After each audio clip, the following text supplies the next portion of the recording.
Taib ikhwas sekalian dirahmati oleh Allah Subhanahu wa taala. Tinggal sedikit waktu kita ini. Sedangkan kita ingin membahas tentang masa depan umat Islam. Ya. Taib, sekarang ikhwas sekalian tanggal 22 Zulhijjah atau 23 Zulhijjah. 23 ya, 23 Zulhijjah. Itu berarti kurang lebih sekitar 9 atau kurang lebih sekitar 6 atau 7 hari lagi kita akan meninggalkan bulan Zulhijjah. Kalau kita sudah meninggalkan bulan Zulhijjah, itu berarti kita meninggalkan tahun 1440 Hijriah. Yang berarti kalau kita telah meninggalkan tahun 1440 Hijriah, itu berarti kita akan memasuki tahun yang baru dalam kalender Hijriah. Nah, ketika kita memasuki tahun baru Hijriah ini, ikhwas sekalian, saya tidak ingin membahas tentang masalah bid'ah dan sebagainya. Cuman kami ingin mengingatkan kepada diri kami secara pribadi dan ikhwas sekalian tentang hadis yang diriwayatkan oleh Anas bin Malik radhiyallahu taala anhu. Disebutkan oleh Al-Imam Al-Bukhari rahimahullah taala dalam kitab sahih beliau bahwasanya salah seorang ulama tabi'in yang bernama Zubair bin Adi rahimahullah taala. Zubair bin Adi ini pernah datang kepada Anas bin Malik radhiyallahu taala anhu. Anas bin Malik adalah salah seorang sahabat Nabi sallallahu alaihi wasallam yang diberi karunia oleh Allah dipanjangkan umurnya sampai usia beliau lebih dari 100 tahun. Ada yang menyebutkan usia beliau 125 tahun, ada yang menyebutkan 130 tahun kurang lebih. Oleh karena disebabkan doa Nabi sallallahu alaihi wasallam, ya Allah, berkatilah untuk anak ini, yaitu Anas bin Malik. Karena ketika Nabi sallallahu alaihi wasallam masih hidup, Anas bin Malik itu adalah pembantu Nabi sallallahu alaihi wasallam, masih kecil orangnya, masih belasan tahun. Pernah didoakan oleh Nabi sallallahu alaihi wasallam, ya Allah, berikanlah karunia, panjangkan umurnya anak ini dan berikan karunia keturunan yang banyak untuk Anas bin Malik. Maka terjadi, dikabulkan oleh Allah Subhanahu wa taala. Beliau meninggal dunia kurang lebih sekitar 130 tahun usianya. Dan kalau dikumpulkan semua anak beliau, anak keturunan beliau, anak cucu cicit dan seterusnya, lebih dari 130 orang. Ya, Masya Allah. Dari berapa istri kira-kira itu? Namun ikhwas sekalian, sebagian besar anak-anak Anas bin Malik, kurang lebih sekitar 60 orang anak keturunan Anas bin Malik, itu semuanya meninggal dalam peristiwa wabah yang terjadi di daerah Irak yang disebut sebagai Ta'un Was. Pada pemerintahan Umar bin Khattab itu pernah terjadi wabah atau turun wabah merebak ke seluruh daerah Irak. Lalu kemudian sebagian besar, kurang lebih 60 sampai 80 orang anak keturunan Anas bin Malik meninggal dunia semuanya dalam peristiwa turunnya atau terjadinya wabah tersebut. Syahidnya Zubair bin Adi, salah seorang ulama tabi'in, pernah datang kepada Anas bin Malik dan mereka mengadu. Beliau mengadu tentang apa yang didapatkan oleh para tabi'in dari sikap kasarnya Hajjaj bin Yusuf Al-Thaqafi. Ya, Hajjaj bin Yusuf Al-Thaqafi salah seorang gubernur yang diangkat oleh Marwan ibnul Hakam pada pemerintahan beliau yang berkuasa di daerah Hijaz, Mekah dan Madinah dan di daerah Irak. Hajjaj bin Yusuf Al-Thaqafi ini ikhwas sekalian, kalau antum coba buka-buka sirah dan buka-buka tarikh, buku-buku para ulama, buku-buku sejarah para ulama kita, maka beliau ini adalah orang yang sangat suka sekali melihat darah ditumpahkan, bukan air ditumpahkan, darah ditumpahkan. Sebagian ulama ada yang menyebutkan bahwa memang sejak kecil Hajjaj bin Yusuf Al-Thaqafi itu selalu melihat darah ditumpahkan, ya. Orang-orang dibunuh di hadapan kedua matanya, sehingga lahir karakter yang seperti itu. Ada orang yang tidak setuju dengan pemerintahan Hajjaj bin Yusuf, tidak setuju dengan pendapat beliau, dengan hukum yang beliau sampaikan dan seterusnya, maka langsung dipenggal kepalanya. Ya. Ini yang dikeluhkan oleh para ulama tabi'in. Salah satunya adalah Zubair bin Adi rahimahullahu taala. Maka Anas bin Malik kemudian meriwayatkan salah satu hadis yang disampaikan oleh Nabi sallallahu alaihi wasallam. Beliau mengatakan, isbiru, bersabarlah kalian, fa innahu la ya'ti 'alaikum zamanun illa wa huwa syarrun minhu. Bersabarlah kalian, oleh karena tidak datang suatu zaman kepada kalian melainkan zaman tersebut akan jauh lebih buruk dibandingkan zaman sebelumnya. Oleh karenanya ikhwas sekalian, para ulama kita ketika menjelaskan tentang hadis ini, maka mereka menyebutkan bahwasanya ada beberapa alasan kenapa zaman yang datang setelah zaman ini seperti sekarang 1440 Hijriah, tahun berikutnya 1441 itu yakin dan percaya akan jauh lebih buruk dibandingkan tahun ini. Yakin dan percaya bahwa tahun berikutnya, tahun yang akan datang akan jauh lebih buruk dibandingkan dengan tahun yang ada saat sekarang ini 1440 Hijriah. Kalau kita berbicara tentang penanggalan kalender miladiah, tahun 2019 masih jauh lebih baik dibandingkan dengan tahun 2020 berdasarkan sabda Nabi sallallahu alaihi wasallam tersebut. Para ulama kita menyebutkan di antara alasannya adalah kalau kita berbicara tentang masa orang-orang yang hidup di zaman tabi'in, maka para ulama kita menyebutkan orang-orang dari kalangan sahabat Nabi sallallahu alaihi wasallam yang hidup di masa tabi'in itu semakin sedikit. Semakin ke belakang, semakin jauh dari masanya Nabi Muhammad SAW, itu semakin sedikit para ulama dari kalangan sahabat Nabi SAW. Sehingga semakin sedikit sahabat Nabi SAW yang hidup di suatu masa, itu berarti masa itu jauh lebih buruk dibandingkan masa sebelumnya. Oleh karena Nabi SAW telah menjelaskan dalam sebuah hadis yang sahih bahwasanya Rasulullah SAW, keberadaan beliau di tengah-tengah umat manusia itu sama seperti bulan, sama seperti bintang-bintang yang ada di langit. Selama bintang-bintang itu masih ada di langit, maka langit tidak akan mungkin terbelah dan tidak akan mungkin terjadi hari kiamat. Selama kita keluar dari masjid ini dan masih melihat bintang di langit, itu berarti tidak akan terjadi hari kiamat.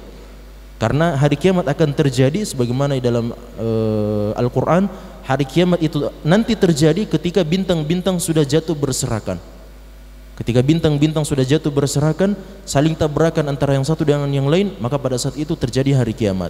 Nah, keberadaan Nabi SAW di tengah-tengah umat manusia, di kalangan para sahabat beliau, itu merupakan pertanda bahwasanya fitnah-fitnah yang akan datang sebagaimana yang ditetapkan oleh Allah Subhanahu wa taala tidak akan pernah terjadi selama Nabi SAW masih hidup.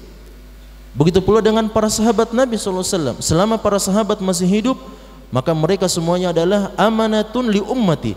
Para sahabat adalah para penjaga bagi umat Muhammad SAW.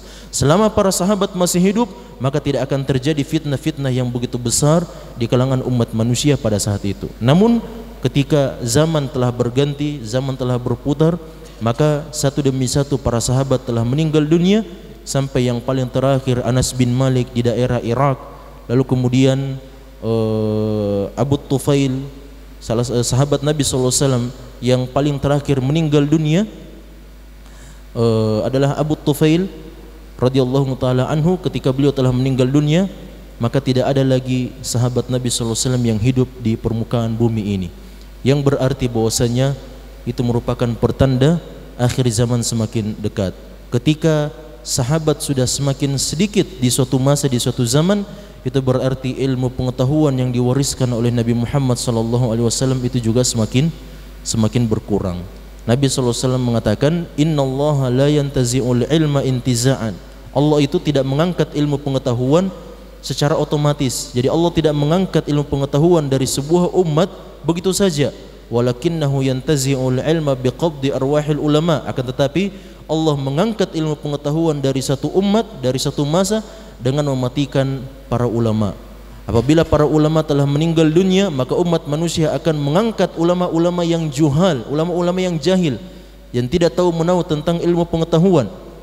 Lalu kemudian mereka akan dimintai fatwa, lalu mereka memberikan fatwa tidak sebagaimana apa yang diajarkan oleh Nabi sallallahu alaihi wasallam, fayadhilluna wa yudhillun, kata Nabi sallallahu alaihi wasallam. Maka mereka itu adalah ulama-ulama yang akan sesat dan menyesatkan umat manusia.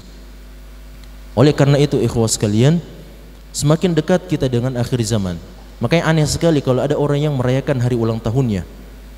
Aneh sekali itu. Karena semakin bertambah usianya, sebenarnya bukan bertambah usianya tapi berkurang usianya, kan seperti itu ya. Kalau tahun sekarang ini usia saya misalnya masuk 31 tahun. Masuk 31 tahun bukan berarti usia kita bertambah, tapi usia kita semakin berkurang di sisi Allah Subhanahu wa taala. Seharusnya kita bersedih.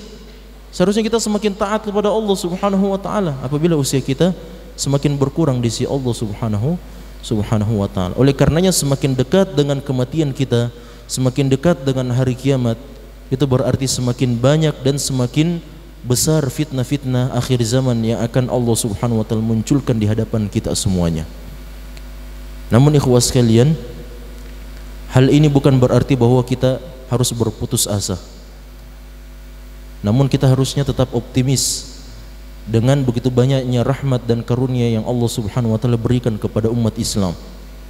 Oleh karenanya masa depan umat Islam adalah masa depan yang cerah dan gemilang, adalah masa depan yang indah, adalah masa depan yang luar biasa. Kalau antum tidak percaya, maka ambillah 3 dalil ini. Yang pertama, ikhwah sekalian, saat sekarang ini kita masih berada pada musim-musim kebaikan. Kita masih berada di dalam bulan Zulhijjah. Bahkan bulan yang datang setelahnya adalah bulan Muharram. Bulan Muharram adalah salah satu bulan yang Allah Subhanahu wa ta'ala muliakan. Kita tidak ingin berbicara tentang masa depan kita atau mustakbal kita terlalu jauh. Kita berbicara tentang masa yang ada saat sekarang ini. Karena inilah yang Allah karuniakan kepada kita. Inilah yang seharusnya kita isi dengan sebaik-baiknya, dengan ketaatan dan kesolehan kepada Allah Subhanahu wa ta'ala. Dan ternyata kita masih berada dalam bulan-bulan kebaikan. Kalau ada di antara antum yang masih memiliki keyakinan bahwa bulan-bulan kebaikan itu cuma satu sepanjang tahun, yaitu bulan suci Ramadan, maka harus dirubah mindsetnya. Allah Subhanahu wa ta'ala sudah menciptakan 12 bulan. Di antara 12 bulan itu ada 4 bulan yang Allah Subhanahu wa ta'ala muliakan, sebagaimana disebutkan dalam surah At-Taubah ayat 36. Inna iddatash syuhuri 'indallahi 12 syahran fi kitabillahi yawma khalaqas samawati wal arda minha arba'atun hurum. Dari 12 bulan yang antum ketahui itu, 12 bulan Hijriah, ada 4 bulan yang telah Allah Subhanahu wa ta'ala muliakan. Dan keempat bulan itu, kata Nabi sallallahu alaihi wasallam dalam riwayat Bukhari dan Muslim, bukanlah salah satunya, bukanlah bulan suci Ramadan. Namun bulan suci Ramadan itu adalah penghulu sayyidul ayyami wasyuhur. Dia adalah penghulu dari seluruh hari dan bulan. Dia adalah bulan yang paling mulia di sisi Allah Subhanahu wa ta'ala, meskipun tidak masuk ke dalam kategori 4 bulan yang Allah muliakan itu. Makanya Nabi SAW mengatakan, keempat bulan ini adalah thalathatun mutawaliyat wa wahidun fardun. Ada 3 bulan yang datang berturut-turut, sedangkan ada 1 bulan yang datang menyendiri. 3 bulan yang datang berturut-turut itu adalah bulan Zulqa'dah, Zulhijjah dan Muharram. Saat sekarang ini kita berada dalam bulan Zulhijjah, akhir-akhir daripada bulan Zulhijjah. Dan kita akan menyongsong 1 bulan lagi, bulan yang mulia, bulan yang Allah Subhanahu wa ta'ala agungkan, yaitu Syahrullahil Muharram. Nabi sallallahu alaihi wasallam mengatakan, afdalus siyami ba'da siyami Ramadan siyamu syahrillahil Muharram. Sebaik-baik ibadah puasa setelah kita berpuasa bulan suci Ramadan adalah memperbanyak ibadah puasa pada bulan Muharram. Oleh karena ikhwah sekalian, kalau kita berbicara tentang hari ini, masa kini, maka sesungguhnya kita masih berada di bawah naungan rahmat dan kasih sayang Allah Subhanahu wa ta'ala. Kita masih berada dalam bulan-bulan kebaikan. Maka jangan sampai kita lalai dari bulan-bulan kebaikan ini. Kita manfaatkan dengan sebaik-baiknya bulan-bulan yang Allah Subhanahu wa ta'ala sudah sediakan bagi orang-orang yang ingin bersungguh-sungguh di dalam bulan-bulan tersebut. Yang kedua ikhwah sekalian, kalau kita berbicara tentang masa depan, ini kan kita berbicara tentang masa depan, masa yang akan datang. Kita kan masih 1440 Hijriah. Beberapa hari lagi kita akan masuk masa yang akan datang, istilahnya ya, tahun 1441 Hijriah. Namun kalau kita ingin berbicara lebih jauh lagi ikhwas sekalian, famustaqbalu hadhihi dunya lil ummatil islamiyah walidinil Islam. Masa depan kehidupan dunia ini semuanya telah dicatat dan ditentukan oleh Allah Subhanahu wa ta'ala untuk kemenangan agama Islam dan kaum muslimin. Dan tidak boleh ada keraguan sama sekali dalam hal ini. Meskipun kita melihat saudara-saudara kita dibantai di Palestina, meskipun kita melihat perang saudara masih terus terjadi di Suriah, meskipun kita melihat saudara-saudara kita dibakar, dikubur hidup-hidup di daerah Rohingya, Myanmar, di Filipina, dan daerah-daerah minoritas yang lainnya, daerah-daerah kaum muslimin minoritas yang lainnya, meskipun kita melihat kemunduran yang begitu besar dan begitu dahsyat yang dimiliki dan dirasakan oleh umat Islam kaum muslimin pada saat ini, namun yakin dan camkan ikhwas sekalian bahwasanya kejayaan umat Islam pasti akan datang. Dalilnya adalah firman Allah Subhanahu wa taala dalam surah At-Taubah ayat 33, juga di dalam surah Al-Fath ayat yang ke-28. Allah Subhanahu wa taala mengatakan, "Huwallazi arsala rasulahu bil huda wa dinil haqqi liyudhhirahu 'ala ad-dini kullihi walau karihal musyrikun."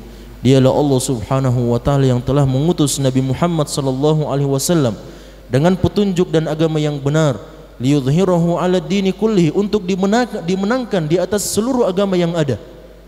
Dan para ulama kita, para mufassirin mengatakan, dan kemenangan agama Islam nanti sampai puncaknya ketika umat Islam,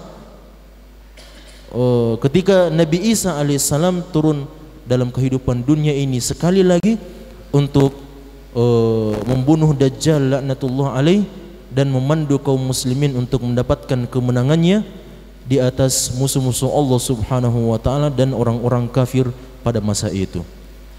Namun saat sekarang ini ikhwah sekalian, ada di antara saudara-saudara kita yang diberikan kemenangan oleh Allah Subhanahu wa taala.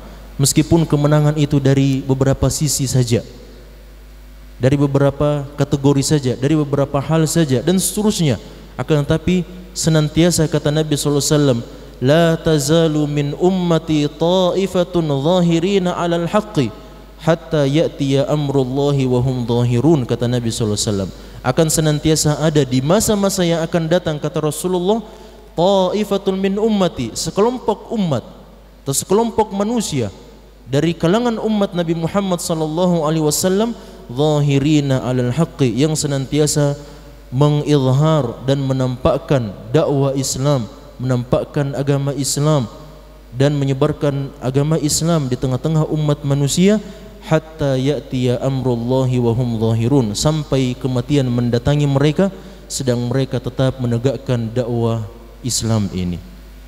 Nah, saat sekarang ini ikhwah sekalian, sahwa Islamiyah, kebangkitan Islamiyah sekali lagi untuk generasi yang baru, generasi antum ini sekali lagi akan bangkit. Telah bangkit sebelumnya ikhwah sekalian, dan wal iyadu billah, ternyata musuh-musuh Islam, orang-orang orientalis, liberal dan seterusnya berhasil untuk memukul mundur sebagian kecil dari sahwa Islamiyah, kebangkitan umat Islam dan kaum muslimin pada masa tersebut. Namun saat sekarang ini antum lihat begitu banyak dari bapak-bapak dan ibu-ibu kita yang memasukkan anak-anak kecil mereka di pesantren-pesantren untuk menghafalkan Al-Quran, untuk menghafalkan hadis-hadis Nabi sallallahu alaihi wasallam. Bahkan tahfizul Quran wa tasmi' Al-Quran itu ditayangkan melalui media elektronik, media televisi, dan dipuji, diberikan hadiah dan seterusnya, disanjung-sanjung dan seterusnya.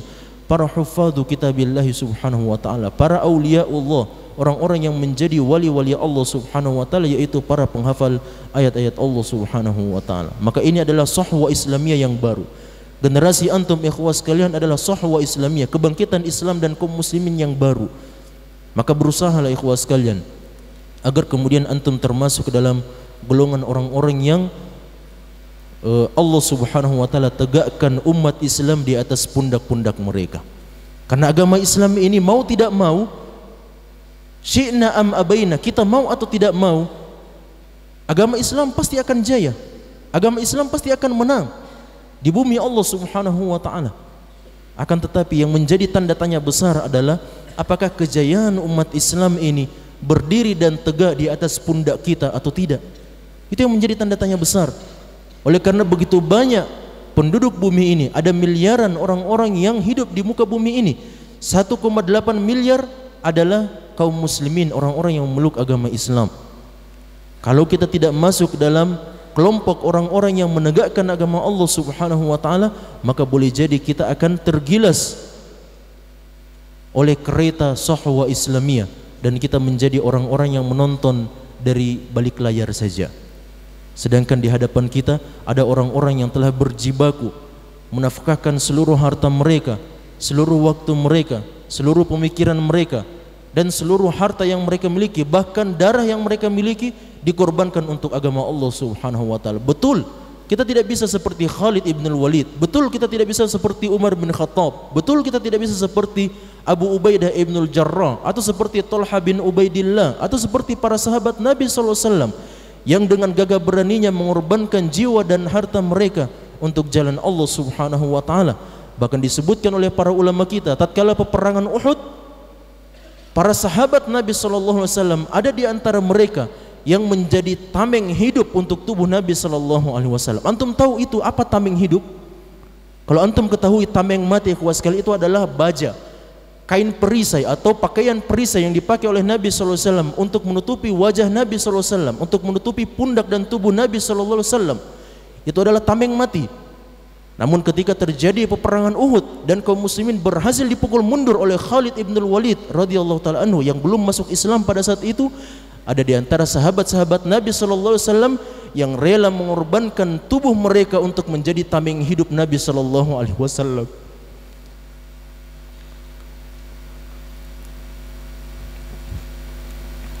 Mereka dengan rela berdiri di hadapan Nabi sallallahu alaihi wasallam, berdiri di samping kanan dan kiri Nabi sallallahu alaihi wasallam dan di belakang Rasulullah sallallahu alaihi wasallam untuk menjadi orang-orang yang melindungi Rasulullah sallallahu alaihi wasallam. Bahkan salah seorang sahabat Nabi sallallahu alaihi wasallam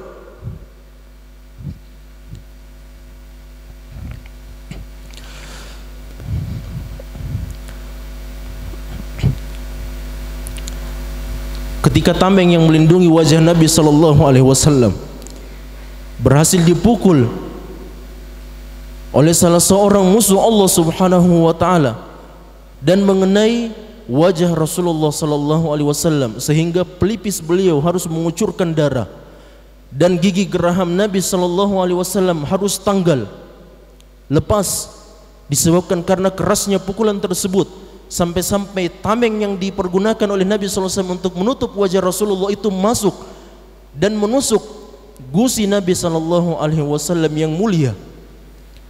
Maka datanglah salah seorang sahabat Nabi sallallahu alaihi wasallam yang mencabut besi yang menusuk gusi Nabi sallallahu alaihi wasallam tersebut, sampai kemudian gigi sahabat tersebut harus copot disebabkan karena kerasnya tameng yang menusuk gusi Nabi sallallahu alaihi wasallam.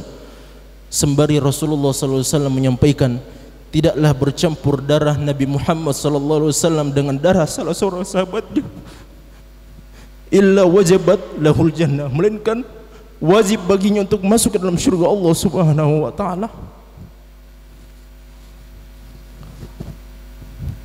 Mereka adalah para sahabat Nabi sallallahu alaihi wasallam yang telah mendapatkan kemuliaan yang begitu besar di sisi Allah Subhanahu wa taala.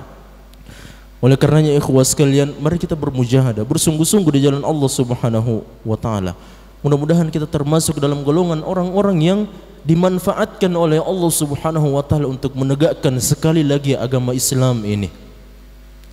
Yang ketiga ikhwas sekalian, kalau kita telah berbicara tentang mustaqbalud dunya, anna mustaqbalud dunya lil ummatil islamiyah wa lidinil Islam, bahwa masa depan kehidupan dunia ini adalah untuk Islam dan kemenangan kaum muslimin, maka yang ketiga, ambillah kabar gembira ini, bahwasanya masa depan kehidupan akhirat hanya diperuntukkan bagi orang-orang yang beriman dan bertakwa kepada Allah Subhanahu wa taala, dan mereka yang istiqamah di atas keimanan kepada Allah Subhanahu wa taala.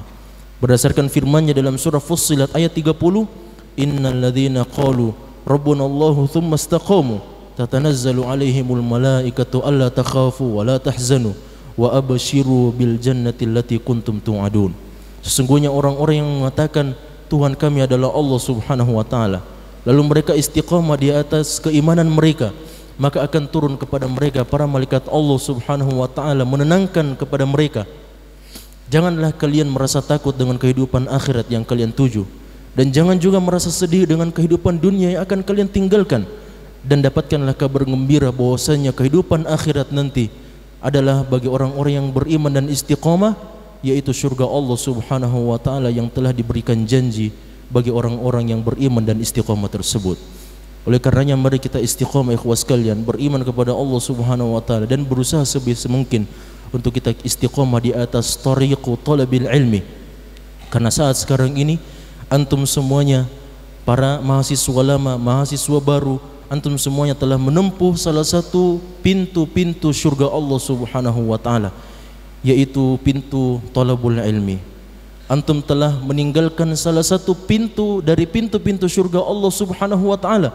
Bahkan dia adalah pintu yang paling dekat yang bisa memasukkan antum ke dalam surga Allah Subhanahu wa taala, yaitu pintu birrul walidain, berbakti kepada kedua orang tua antum. Berbakti kepada kedua orang tua adalah salah satu pintu surga yang Allah Subhanahu wa taala berikan bagi orang-orang yang berbakti kepada kedua orang tua mereka masing-masing.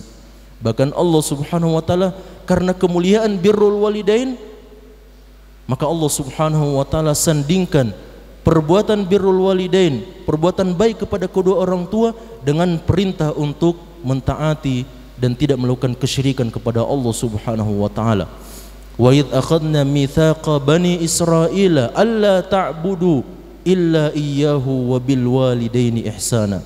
Dan ingatlah wahai Muhammad, ketika kami Allah Subhanahu wa taala mengambil janji dari orang-orang Bani Israel, alla ta'budu illa iyyah wa bil walidaini ihsana, agar kemudian mereka tidak menyembah kecuali kepada Allah Subhanahu wa taala dan mereka berbakti kepada kedua orang tua mereka.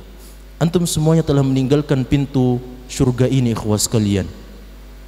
Meskipun antum tidak meninggalkannya secara 100%, 80% antum telah meninggalkan pintu tersebut di belakang antum. Antum akan sulit untuk berbakti kepada mereka. Paling minimal antum bisa menelpon dan bertanya tentang keadaan mereka, bertanya tentang kesehatan mereka, bertanya tentang apa yang mereka perbuat dan seterusnya. Namun untuk bisa bertemu dan mencium kedua tangan mereka dan bersimpu di hadapan mereka, berbakti kepada kedua orang tua antum, maka itu saat sekarang ini untuk beberapa tahun ke depan ini tidak akan bisa lagi antum dapatkan ikhwas sekalian. Oleh karena itu antum telah meninggalkan salah satu pintu-pintu surga Allah Subhanahu wa taala, dan sebagai gantinya antum mengetuk salah satu pintu surga Allah Subhanahu wa taala yang lainnya, yaitu pintu menuntut ilmu Islam. Oleh karenanya jangan sia-siakan kesempatan ini ikhwas sekalian. Jangan sampai antum mengorbankan pintu yang begitu mulia, pintu birrul walidain, lalu antum datang ke tempat ini untuk bercanda-canda, bermain-main dan tidak bersungguh-sungguh. Kalau antum melakukan hal itu, maka boleh jadi antum akan termasuk ke dalam kelompok golongan orang-orang yang menyia-nyiakan dua pintu surga Allah Subhanahu wa taala, wal iyadu billah. Mudah-mudahan kita terjaga semuanya dari kesalahan yang seperti itu dan dari kesia-siaan yang seperti itu, dan semoga kita dicatat oleh Allah Subhanahu wa taala sebagai orang-orang yang senantiasa memanfaatkan waktunya untuk berbakti kepada Allah Subhanahu wa taala dan beribadah serta istiqamah di jalan Allah Subhanahu wa taala sampai kita bertemu dengan ajal kita dan berjumpa dengan Allah Subhanahu wa taala. Mudah-mudahan ada manfaatnya. Dan kita tutup dengan membaca doa kafaratul majlis. Subhanakallahumma bihamdik, asyhadu an la ilaha illa anta astaghfiruka wa atubu ilaik. Wa sallallahu ala nabiyyina Muhammadin wa akhiru da'wana alhamdulillahi rabbil alamin. Wassalamu alaikum warahmatullahi wabarakatuh.